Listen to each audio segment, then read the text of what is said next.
We want you to spend a couple of minutes in your little group just to start off with, talking about the thing you'd like to be, to have, a thing in your life that you would, for some of you, crawl over a broken glass to get to. If only I had this. Something you don't have already, something that's kind of concrete, not spiritualized. Some kind of thing, or like, for example, on a real practical level, like, gee, I just wish I had a new car, a new job, or a relationship, or a new relationship, or get rid of a relationship. Better relationship. Or maybe I should just lose 20 pounds. Or win the lotto. Right? Get out of debt. Remove Donald Trump from office. Or for me to win an argument with Catherine. Right? One thing that you think that you just would do anything to have, that you think would change your life. If only I had this, or this happened to me. A thing that you think is going to bring you that prize. If you'd asked me this question many years ago, I probably would have said, to be famous when I was a musician, that would have been the dream, the thing that I really would have done anything to have had. All right, in your little group, 2 or 3. Go ahead, take a couple of minutes each. So this is really important that you establish what that thing is. Because we're going to be following it through. This is going to be your first doorway through a number of rooms we're going to be walking through here tonight to actually uncover a whole inner dynamic and drama going on inside of our human psyches around this that is really important to unwrap and really discover what is really going on with this, what I think I need to have, and what that is really all about. And I'd like to have a volunteer who we could walk through tonight with. Would you like to do it? Could you come down here so that when you talk that we could actually have you on camera as well? So what is your thing? I'm not very happy about it because it's very materialistic. Well, I'm glad you're being honest about that. For a lot of us, it would be a little bit probably humiliating to admit that that's what I would want to have. Just like I said, I wanted to be the lottery. It's the lottery. I want to have the lottery. Tell this group, I'm going to have the lottery. Yes, that will do it. It'll do it. That's the one. Okay, good. Good. All right, we'll start there. You can have a seat now. Okay. So in these rooms that we're walking into, there's going to be 4 keys that we'll be discussing. And the first one is really what we want is an experience or a state, and not the stuff, not the thing. And I'm sure many of you had already kind of cottoned on to this. Certainly if you found your way in here, this is not perhaps new information for you. But we are so hooked into this idea that something is going to bring us happiness. And I don't think it's possible to live in this culture where we are consistently inundated with the message that we need something more, better, and different to be okay. I do not think it's possible to live in this culture without having some hook say, oh, but if you only had that thing, then you would be happy, then you would feel okay. Right? Jenny Craig says to you, if you lost 10 pounds, you would have everything you want. And from a higher perspective, any thoughts that any of us have about putting our happiness into a package like that actually limits what is possible. Because no limited thing can give you an infinite experience. And we keep looking for a big experience in these little things. We keep attaching and thinking that we're going to find a big experience in these little things. Early in Duane and my relationship, and I say early, to him it was dreadfully early, but this was like 3 years into the beginning of our relationship, I really thought it was time to get married. I really, really wanted that ring on my finger. I wanted the commitment, and I was convinced that if he got down on his knees and proposed in a properly romantic fashion, that I would finally feel love and belonging and connection and that state, the thing that I really actually wanted. But marriage wasn't my goal. That state was my goal. And as we'll talk about in a few moments, the actual attachment to the thing actually deprives us of having that state. Same period of time, what was your thing that you wanted? It wasn't to get married. Anything but marriage. I just wanted space. I just wanted distance. I was a self-realized, independent individual. I didn't have any needs that way. I just give me this, I would fight for the space. And we would argue about marriage versus space. It would get pretty intense. And what I really wanted wasn't space. It's what I thought space was going to bring me. And what space was going to bring me was that what I thought was I'd feel better about myself. Because being close to someone just provoked all these inner things inside of me around my sense of worth. Not that I thought about it that way, I'd more judge her for whether she's worthy to be with me in marriage. Are you kidding me? I don't know if I want to get married.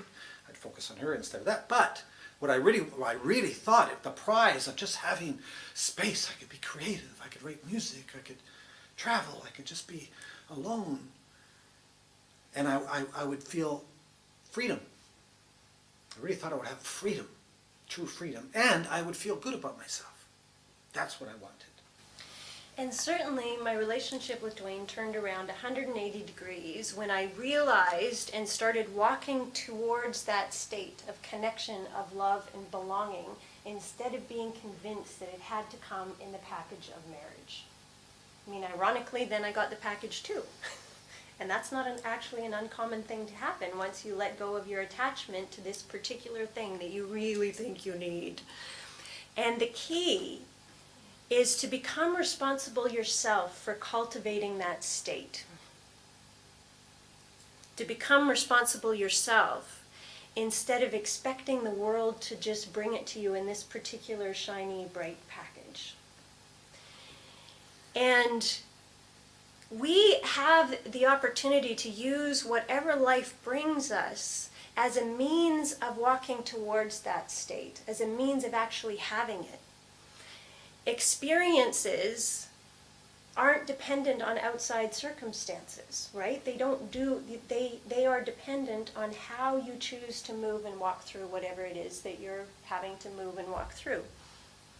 And in fact, the reality is that sometimes very difficult life experiences can be the perfect kind of breeding ground for these states that we really, really want. Believe it or not. So it's not really this thing that we want, it is that. And it's not the lotto. I'm sorry. And that's a hugely common misconception, right? We all think that if we just had just a little more money, we'd feel okay. And the World Health Organization has done a brilliant study which basically says that after you reach the level of subsistence, right, when you have what you need to survive, obviously you are not going to be happy if you don't have what you need to survive, but once you reach that level, having more doesn't make a single little bit of difference in terms of your state of happiness. And many of them lose it really quick. They win the lotto and they're like within a couple of years, nothing. And in reality, as a culture, we are the wealthiest that we have ever been as an adult population in North America, in the Western world. We are the wealthiest we have ever been. We are also the most unhappy, the most obese, the most medicated, and the most in debt ever. All of these things. It's not that either. It's not that. We just had that last week. That one sat pretty hard. For 3 weeks, that was a really good one. In fact, I almost decided to stay and join a beach colony. I thought, I could just live on this beach. That looks a lot like the beach we were It totally just does. at. But really it isn't. No little finite thing is ever going to deliver the experience that we actually are all longing to have, because what we're longing for, if we admit it, is a big experience. It is a big experience. It's not going to come in the package of a little thing. And I'm sure you've all had the experience of having gotten a thing that you thought you wanted, and then you're going, oh, this doesn't feel quite how I thought it would feel. And instead of tuning in, we decide, oh, maybe it wasn't the right thing. Maybe I need to go out and get a different thing. Or it's the wrong color. And partly I think we're hooked into this cycle because it's such an easy solution. Only one credit card swipe away. A little instant gratification.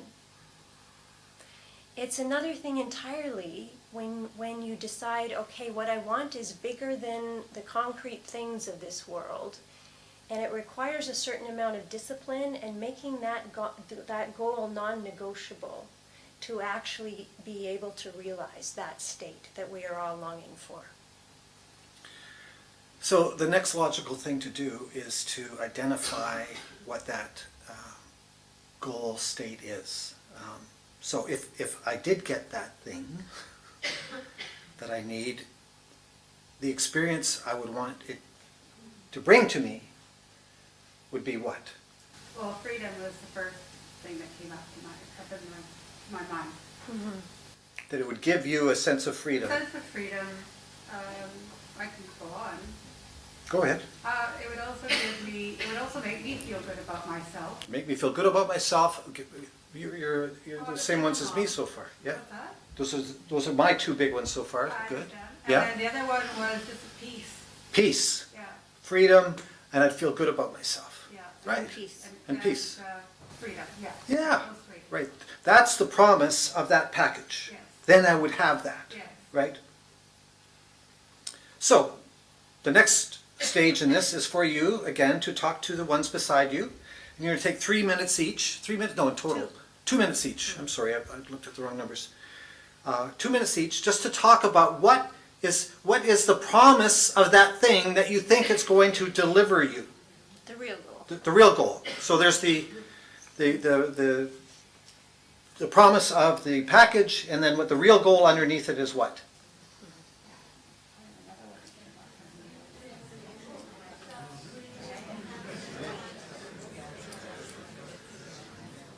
How are we doing with that? Any other goal states that people want to announce? What did you come up with? Well, I did add one more. Oh, you got more. You're looking at me. No. Behind me? Oh, so it's okay. It was security. Security. I'll have security too. Yeah. Any others? Yeah? Oh, just I'm nodding in agreement. Oh yeah, no, they put hands up behind you. I wasn't Oh, I think so. zeroing in on you. Fulfilled. Feeling fulfilled. Mm-hmm. And being a contribution. Right. Be Be myself again. myself again. Nice. Oh, that's a good one, isn't it? Yes. Enlightenment. Enlightenment. Yeah. That's a big one. Yeah. And could I just rewind that? What thing do you think is going to bring you enlightenment, by the way? A job and driver's license. A job and a driver's license. That's That's good. good. That's good. All right. That's good. All I right. like that. What experience do you run into that you think prevents you from having that state? In other words, what obstacles now do you run into that you think stop yourself from having that state? But we're going to be breaking off again. We're doing a fair amount of this tonight, discussing it. So if I asked you, Monica, Yeah. what prevents you from having that state? Like the freedom? Yes. Security, freedom, peace. Money. Yeah. It comes back to that, doesn't it? I just don't have the money. Yeah. Therefore, I don't have it. I don't get that state because I don't have the money. That's the key, the ticket to that state. That's what I've given it power to do. Yeah. Right. To not be able to give you what the goal is. Yeah. Yeah. It's going to be a shock to discover that all those things you want are actually in the middle of that obstacle of not having the money. We're going to get to that in a minute. All right, so to talk amongst yourselves again, just for a couple of minutes. What do you run into that you think prevents you from having that glorious state? Say something. Oh, it occurred to me as we were chatting that Duane was my obstacle early on, She was mine. and I was his. So when I think marriage is going to bring me the package of love and belonging, his unwillingness to marry and commit was my obstacle. And I mean, that's not uncommon in the couples that we see us, right? They absolutely, there isn't a couple in the whole planet Earth that doesn't end up in our counseling office thinking the other person is their problem. If only you would just change them and understand that really they are the problem. Mm-hmm.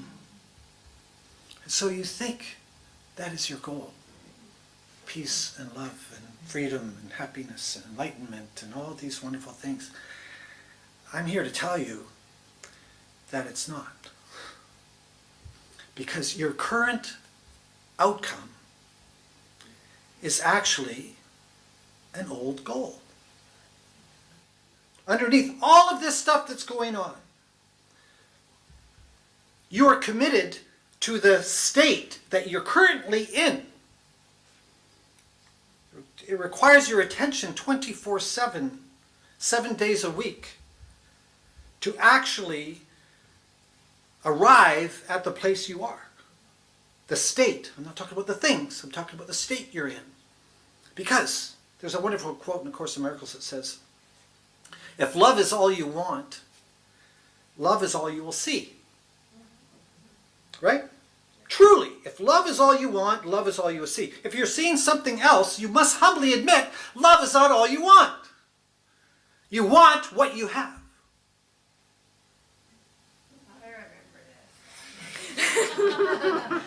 We are all attaining our goals all of the time. You should congratulate each other. Do it. Pat each other in the back. Good work. You've reached your goal.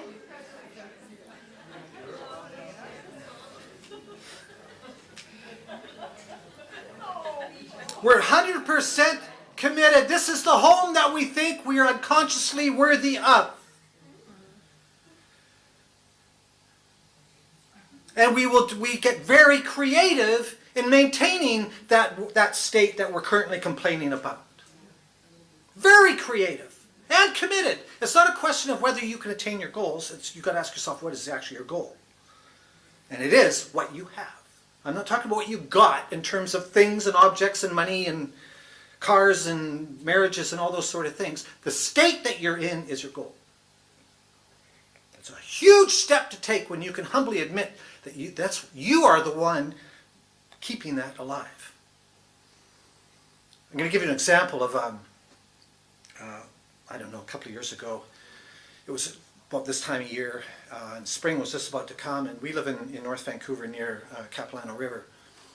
And Catherine runs down the trails towards Ambleside every morning, and I occasionally walk. I normally play tennis, but I went for a walk along this trail along the river. And it was after about, a week and a half of torrential rain, which is not uncommon here in Vancouver. And it was a blue sky. And I was walking by, and I say hi to people, but I said, gee, it's a beautiful day, isn't it? And he said, yeah, but it's not going to last. Who was right? Yeah, we're both right. But it said more about what state we were taking care of. Right? If yourself, this is all about what's key in this whole thing is your evaluation of yourself at such a deep, deep, deep psychological / spiritual level of what you ultimately believe about yourself, and the world that you're then worthy of is the world you're going to caretake and keep and create.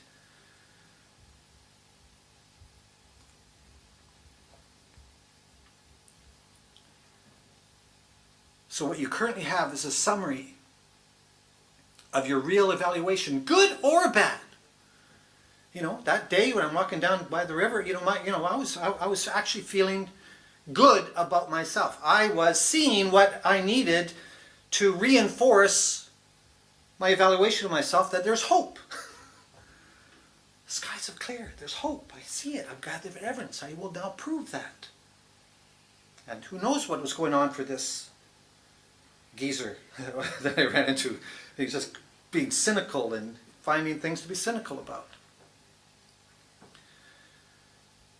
So you will only notice things that are consistent with that deep self-evaluation. And you'll ignore that which is not consistent with that self-evaluation. And if it is, there's something I am unworthy, you will constantly dismiss all the evidence that actually challenges that notion and has a positive self-view. You'll dismiss, and keep on grabbing onto that. You'd have a VIP file in your filing cabinet for self-attack or something wrong with me, and you'll just grab it and put it in there and celebrate it and then complain about it. And the good stuff goes into a miscellaneous file in the back. So the question is, where does that stuff come from ultimately? If what you end up experiencing is like the iceberg on the surface of the water, that self-evaluation is what's hidden under the surface and it's driving the whole thing. And that ultimately comes from what we call our suspicions about ourselves. And for all of us, when we're going to talk about your childhood now, which is what counselors do a lot, so be prepared. And there's a reason for this, and that is because just of how we end up getting wired up as human beings. When we're young, the very first part of us to get wired up after our basic reptilian brain fight or flight is our emotional selves, because it facilitates bonding with our caregivers. So we're wired for connection before we are wired for anything else. And to me, that has a spiritual reason for being, not just a biological survival reason for being. So we're operating totally out of our emotions when we're young. Our thinking brain doesn't start to kick in till somewhere around the age of 5 or 7, and it doesn't fully kick in until early adulthood. So our ability to sort through the intricacies and nuances of situations does not exist when we're little. So whenever something happens that feels scary and traumatic, particularly when it happens with somebody who is important to us, literally it's like, oh no, what have I done? There's something wrong with me.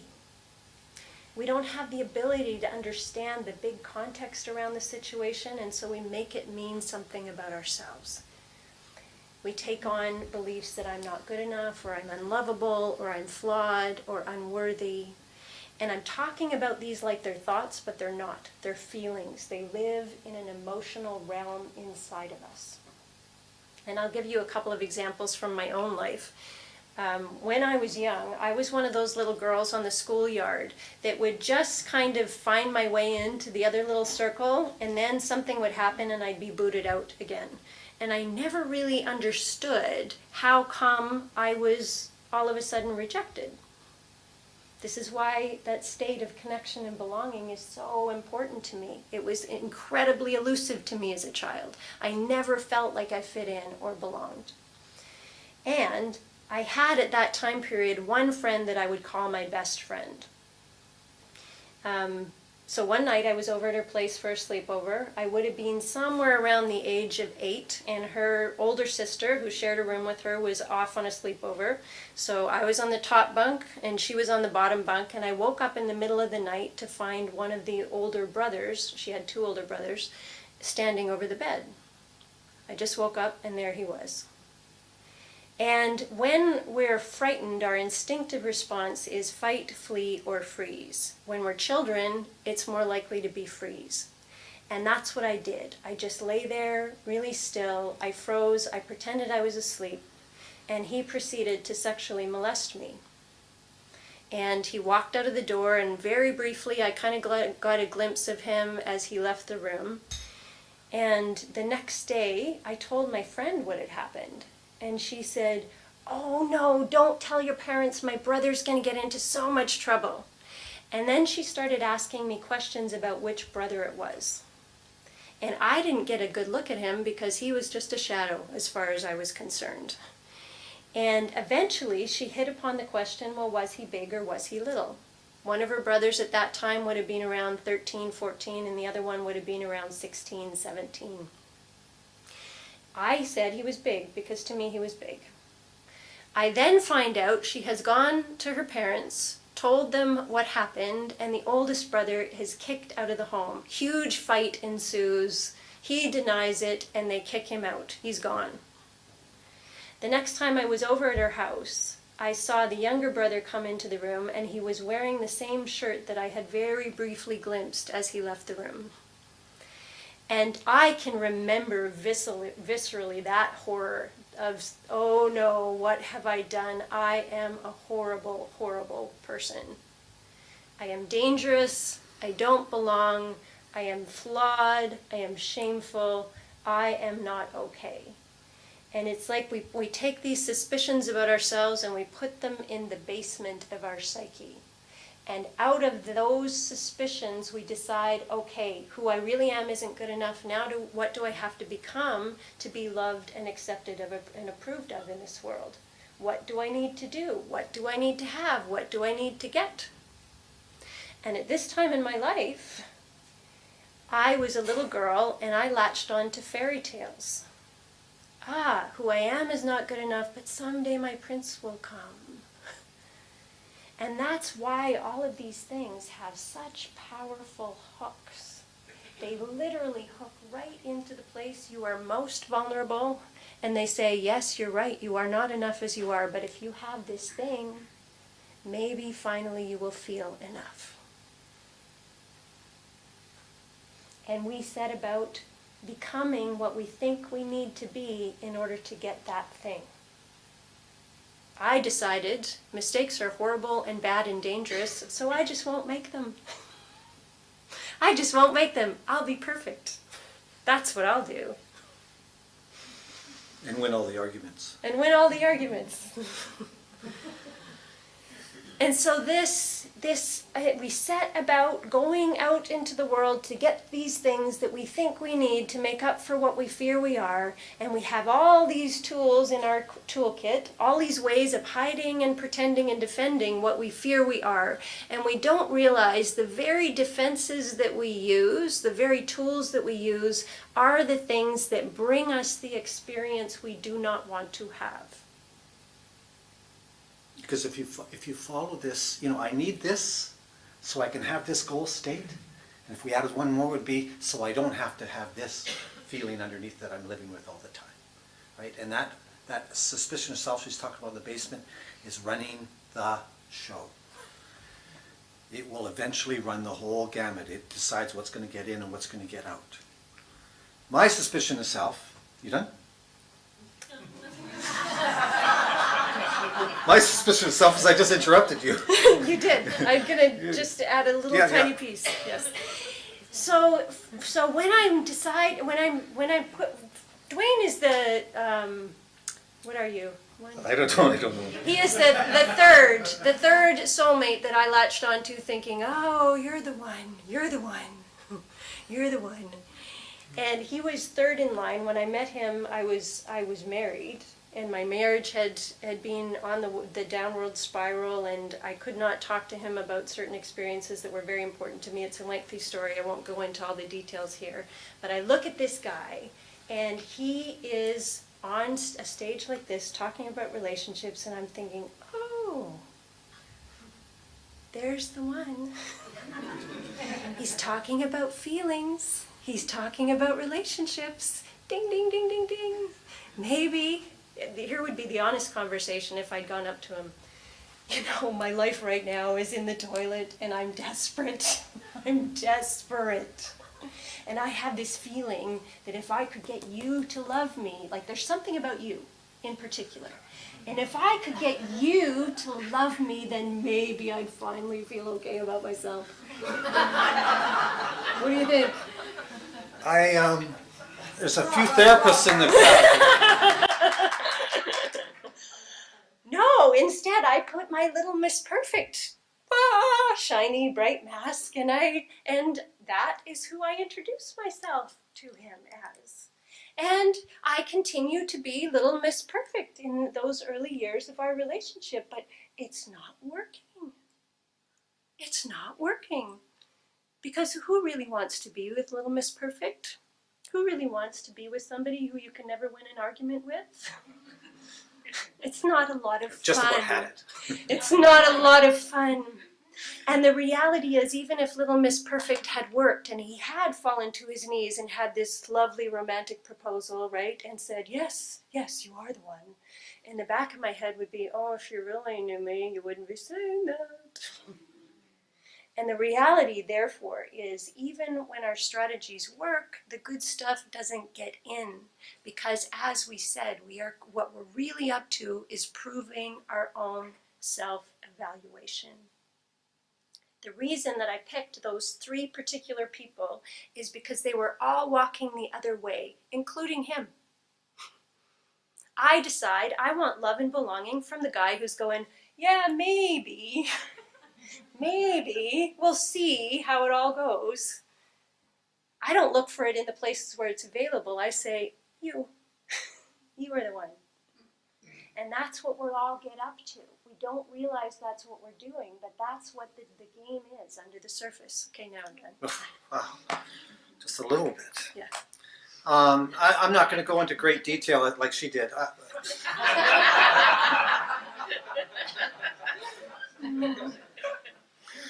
We had a deal we weren't going to go into great details tonight because we have time, and I'm not normally the planner, so I'm worried about time now. That's good. That's good. It's healthy for I you. come from an alcoholic family. My father, a lot of you have heard this story. I'll be short with it, but it's important to set this up again to understand how we both end up in this spot. My father was a classic binge drinking Irish alcoholic. I had 3 sisters and a mother, and he would just raise hell when he came home from a night at the pub with his cronies. And he came home to punish my mother. She was the target. There was no question. The whole neighborhood knew about it, and I was the only son. And I had many, many questions about what we were and what I particularly was, being the son of him as opposed to the daughter of him. I mean, I dreaded becoming a man that I would become like him. Despite the fact that when he wasn't drinking, he was a great guy. But it was like scenes out of The Exorcist, when he was drinking. Crazy, crazy, crazy, crazy nights. And I came out of that whole family just convinced that I am flawed and that we are second-class citizens. And I can't let anybody know what I feared about my worth was. And I covered it up with this super guy that just rescued women. I was like Superman. But for those that know about Superman, Superman, I still don't think the comic books have allowed him to even marry Lois Lane yet. He was alone. Rescued everybody all the time, particularly women. But when he wanted to spend some time alone, where did he go? No, not the cave. Well, it wasn't like a cave. It changes all the time as it was the fortress of solitude in the North Pole, sitting on a big thing of ice, alone. That's where he went. And that's where I would go. I would save and rescue. It's like a one-way relationship. I could really impress with my ability to come in. Here I come to save the day! But as soon as they wanted to be with me, Superman could fly too. Superman had superpowers. He could hurt. Anyways, I had survived this wicked relationship for 13 years. So there's a number of people here from early Clearmind days that probably remember. It was right on the heels. That's how Clearmind was formed. Clearmind was my invention to save myself, really, from the wicked despair I was in. I was in a clinical depression in 1990-91. Profound, deep, dark, ugly dog of a depression. And when she saw me on stage, delivering this passionate lecture about relationships, I was talking about what happened to me in relationships. I was talking about what I had learned about relationships. And I was just so happy to be alive, finally, after the insanity that we went through. She thought that that passion meant I knew how to be in a relationship. I didn't. I had no idea. Maybe I thought I hoped I would. That might be one of my goals, that I could be in a relationship. But I had no idea. And that really produced that whole running character. Now we're telling all this to set up the next piece. So that's the active ingredients in us that was running the show despite our better intentions on upper levels. I want to tell you a very humiliating story about myself. From that relationship that I was in for 13 years. To illustrate the point of, despite the fact that in that relationship, we did this pursuer distancer game. One of us was constantly chasing the other, and the other one was running. And the moment the other one went the other way, then the other one chased. And we broke up 20 times in a 13-year period. And each time one of us was ready for Essendale and the other one was ready for Waikiki. I preferred Waikiki. But in the latter days, the ante had been upped in our crazy drama that we were in the middle of. And she was going to other men very, very rapidly, sometimes in the same day. And I was hit with a level of emotional warfare that I never knew existed, beyond even what I grew up in. I didn't know people could do the things that happened in that relationship in the end. Like I was just like, it was existential, complete. I don't know what reality is anymore. Anyways, we would break up, and I'd go through this 6-week period of time of going into just being alone. I had some dignity left where I wouldn't chase or phone, or I would just be alone, go to my cave or up to my North Pole. But I was looking all the time. I lived in the west end of Vancouver. She lived in Marpole, or not Marpole, Mount Pleasant. And she had a lot of friends down in the west end. And I was obsessed in those 6 weeks. I'd be wondering, going home to my answer machine, is there a red light flashing in those days? Has she called? Is the one that she's gone to, is that relationship collapsed yet? And she's coming back now? Like, I gotta have her back. She's gotta come back. And I'd be looking for her car. She drove a 1980 teal Jag. There's only one 1980 teal Jag in the entire world, so I knew if I saw a 1980 teal Jag, it was her. And maybe my depression was going to lift and everything. Can I show them? Well, yeah, here is the car. And so I'd be walking down the street, like trying to do something else with my life, but I always look at there's a lot of traffic in the west end of Vancouver. Where's her car? Where's her car? I said, well, stop it. Stop looking for her car. I went down to Seattle to visit a friend in Seattle. My good friend, old Cedric. And I'm in North Bend, which is a little town, out in the mountains outside of Seattle. Population, 10. And I'm looking for her car. And I know logically, she's not here. We're in North Bend, not Vancouver. Duane, stop it. What are you looking for? I come back to Vancouver after 6 weeks, and as the pattern was, somehow we got back together. It was in the spring.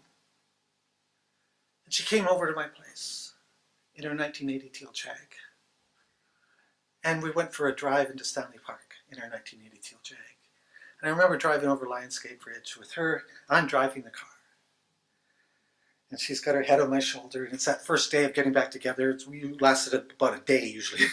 Then we got back to the real program. And I'm driving a 1980 teal Jag, and guess what I'm looking for? A 1980 teal Jag. Like, I'm driving the damn car. She's right here. But I'm still looking for evidence to prove My self-evaluation. Are you kidding me? I think that's a real kind of what seems to be almost a cartoon, exaggerated version of this drama and dynamic that's going on underneath it, all of us all the time, about how we perceive reality and what reality we keep alive, and how rarely we're aware of that. We are so caught up in what we see and are trying to manipulate it and change it and control it, thinking, I gotta have this, and it's gotta be there, and all these things, and it's all a function of being distracted from the real dilemma about what's my relationship with myself.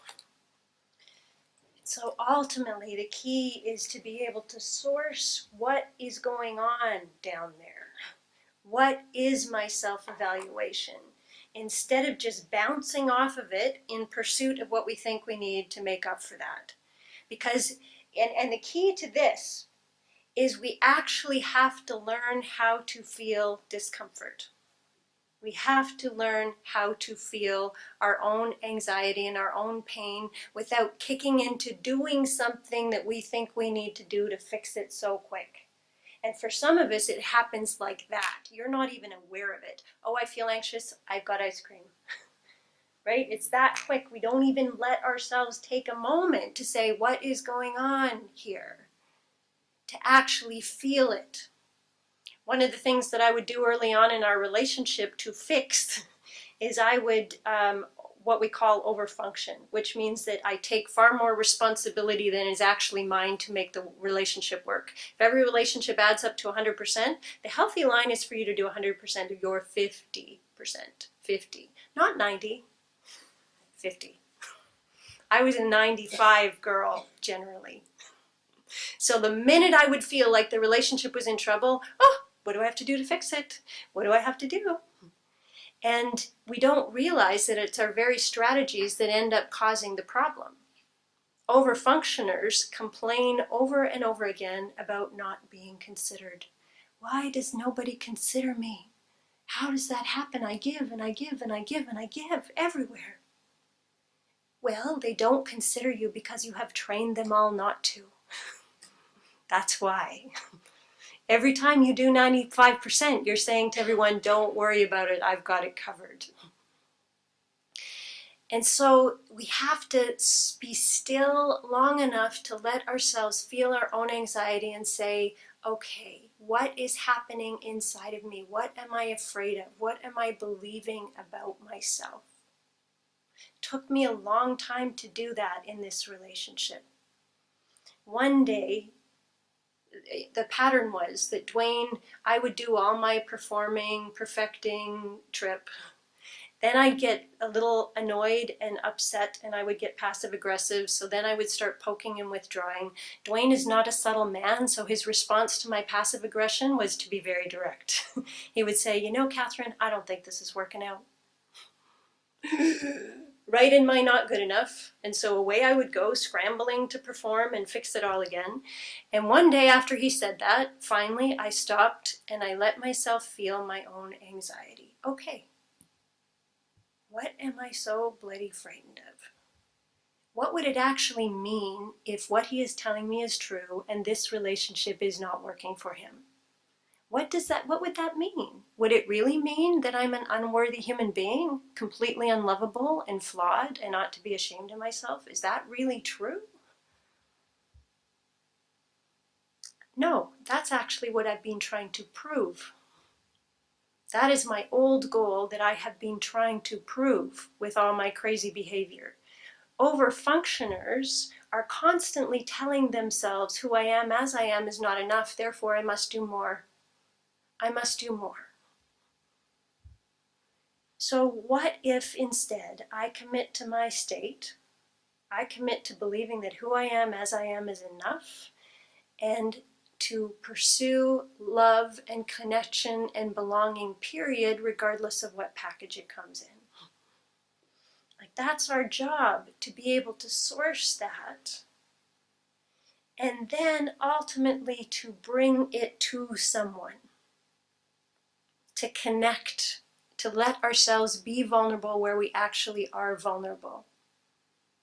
Instead of holding the world responsible for our pain, instead to bring it responsibly to another human being.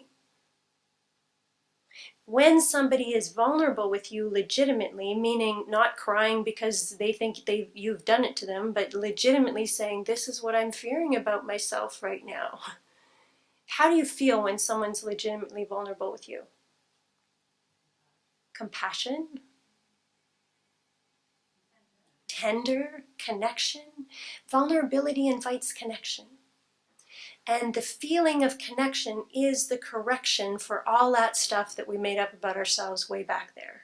The feeling of connection. When you're brave enough to let yourself be known, flaws and all, and you look into somebody's eyes and they are not judging you and they are not running screaming from the room, and instead you see in those eyes compassion and acceptance, it changes how you feel about yourself.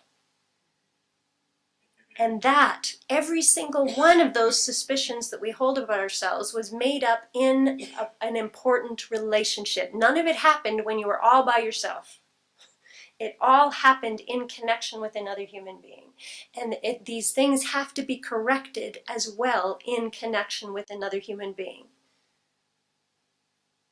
That's the beauty of the work that we do, particularly in the awakening, which is our foundational workshop. If Duane and I have any skill, it is in helping people to become vulnerable. Because when we've been living in that world of hide, pretend, defend for so long, that can be a mystery for people. What is going on in my basement? What is my suspicion of self? But what happens when people are vulnerable with each other, we have nothing to do with. People connect. That state is what we all deserve to return to. If we look at, it's a simple idea and it's a simple fact to understand that getting the most out of life is not about getting more of anything. It's about making most of what you actually have. What are these apparent obstacles really for? I would postulate that all of our growth happens in our navigation and wrestling match with these obstacles about what we are going to continue to see versus what are we going to perhaps learn. All these situations, there was a wonderful, part of my early training was in family systems theory, and there was a postulate in family systems theory that all graduations are preceded by a crisis. All graduations are preceded by a crisis. So that when you're in the middle of a difficult situation, there's an opportunity to graduate as opposed to just replicate over and over and over again. That they're actually necessary. So these obstacles are not a curse. In many ways, it's asking you to look at the obstacle rather than this is what's preventing me from getting to my goal state. Maybe it's the pathway to it. Maybe it always has been the pathway to it. Maybe everything that I apparently want to have is already here, and maybe it's actually embedded in the middle of this obstacle. If I establish a new goal for myself, and I'm prepared to see that with whatever is in front of me, what on earth would occur? So, we're going to demonstrate with you, and here's how we're going to do it, because this is for us, this is very, very critical.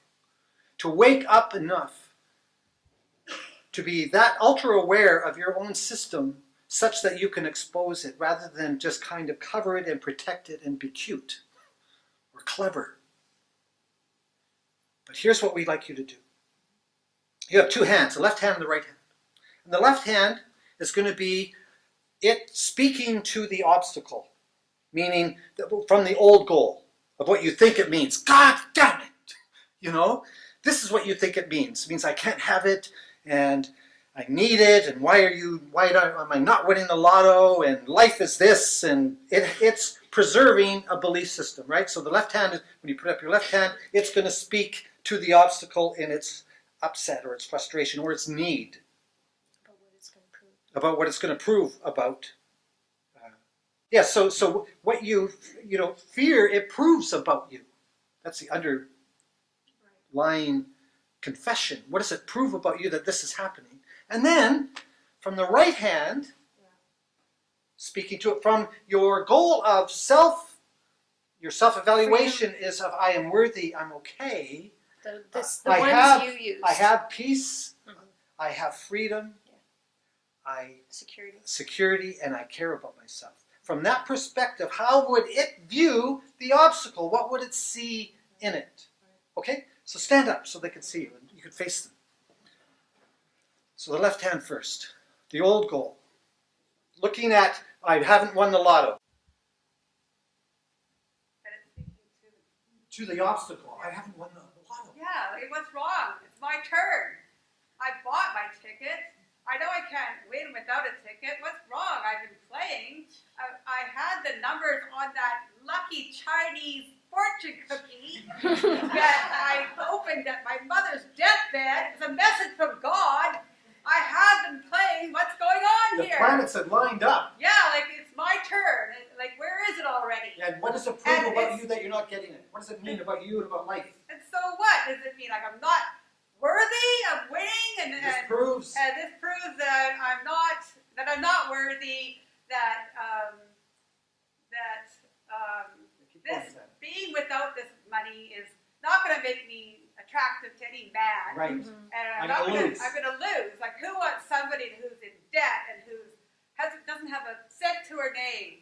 You know, this is going to be the answer to my prayer. I am going to prove that I am worth nothing unless I have that. I am going to prove that I have. That I am worth nothing if I don't have that. Yeah, I'm going to prove that I'm worth nothing if I don't have that. All right. All right.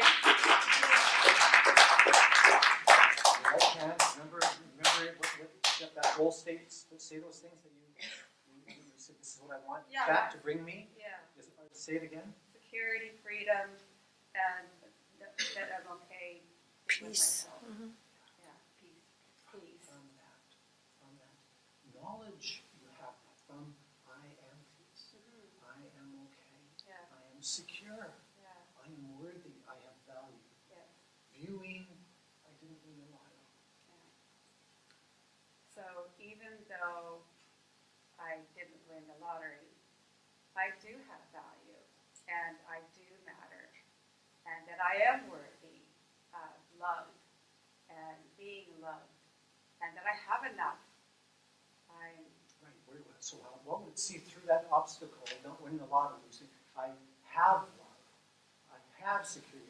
Where do you see it? If you look through that not winning the lottery in your life, like your actual life, what do you see? What would you acknowledge? I have a safe home, and I have my son, who I love very much, and I am in love, and he loves me very, very much, and I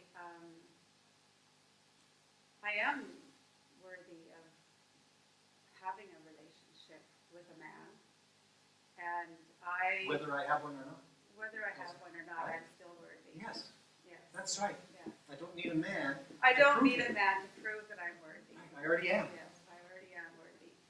It'd be nice. You've got a man holding you right now. Oh. Right? Well, that would count, though, Yes, wouldn't it it? would. Count. It does count. Yes.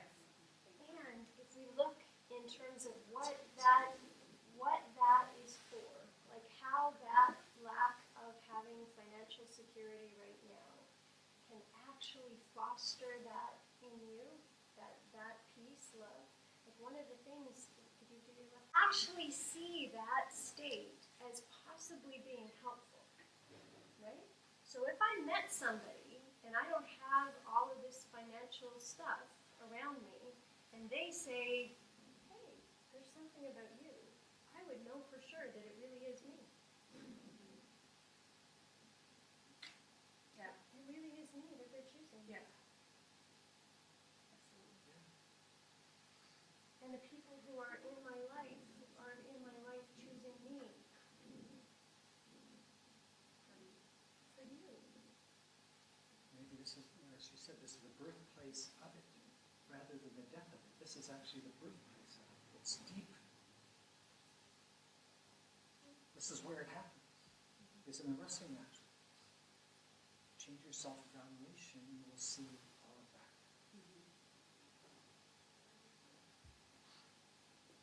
And I bet you this whole room is full of loving you right now too, right?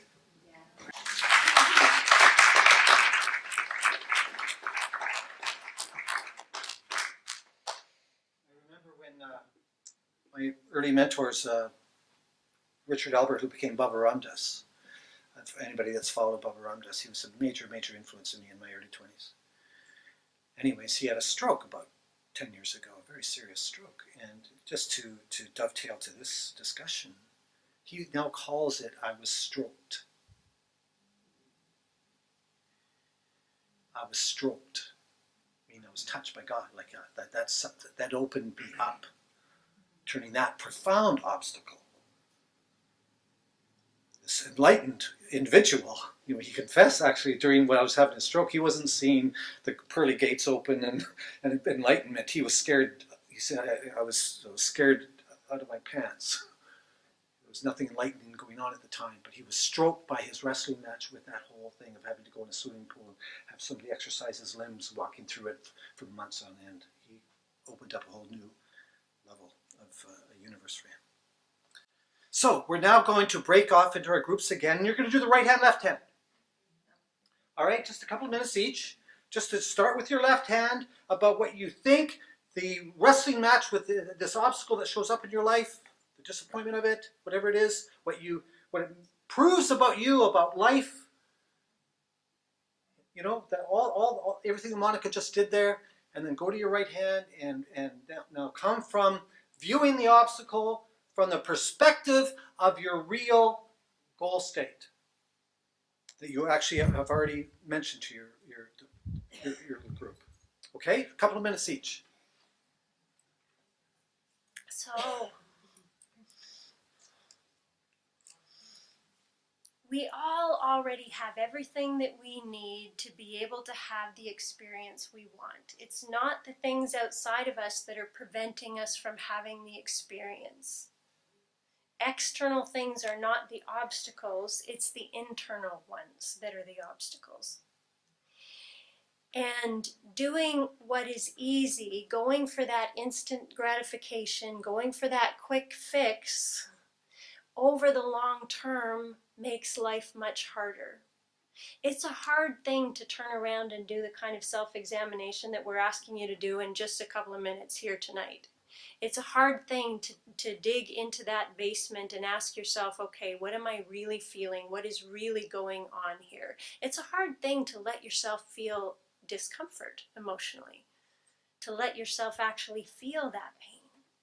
But you turn around and face that and move through it, and life starts to become much easier.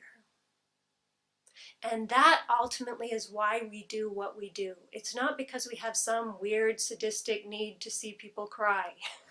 That's not where it's at. But we know if we actually allow ourselves to work through that, then everything we actually want is on the other side of that discomfort. As human beings, we can't selectively numb ourselves. And all of these states that you're describing here tonight that you want all involve feeling. And a lot of them involve big feelings. And if you say to yourself, I never want to feel pain, and I never want to feel sad, and I never want to feel mad, and I never want to feel uncomfortable, but I want to feel enlightened, and I want to feel passionate, and I want to feel joy and amazing, it's not going to happen, because you can't, if you decide you want to numb yourself, you're going to numb yourself to all of it. So our wish is do what's hard so that your life can become easy. So thank you for joining us here tonight. Thanks for your time and attention.